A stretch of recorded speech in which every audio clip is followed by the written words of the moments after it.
Baik, perhatian Pak Gaji, 4 langkah ke depan, jalan.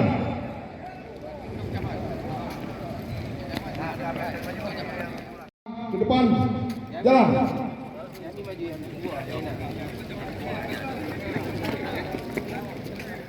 Syederalun seluruh Geci berjumlah 609 orang, ditambah Imum Mukim 75 orang, Camat 17 orang, para kepala dinas, unsur Forkopimda Biren pada Senin 19 Desember 2022 mengikuti apel gabungan di kantor Bupati Biren. Di barisan tersendiri di sebelah Amatan serambinius.com sekitar pukul 7:30 waktu Indonesia Barat, para Geci berdatangan bersama para camat dan mukim. Camat Kota Juang Musni Syaputra bertindak sebagai pimpinan apel. PJ Bupati Biren Aulia Sofian sebagai pembina apel dalam arahannya menyampaikan beberapa poin penting.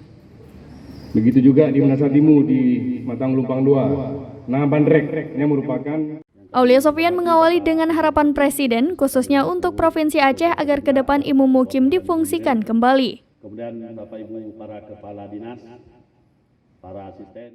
Setiap kampung minimal dapat membangun satu rumah layak huni bagi duafa, juga rumah direhab.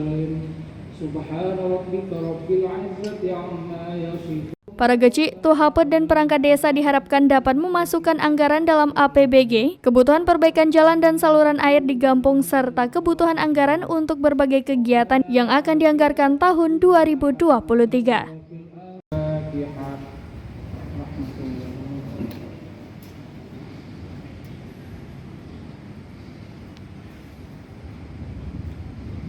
Dari Biren, Yusmadin Idris, serambinius.com. Bersama unsur Forkopimda. Siap dilaksanakan. Lanjutkan.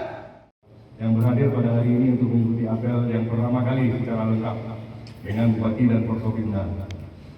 Maksud tujuan dari apel ini adalah untuk memberikan informasi arahan langsung dari Bapak Gubernur dan arahan dari lembaga teknis instansi vertikal yang ada di Biren.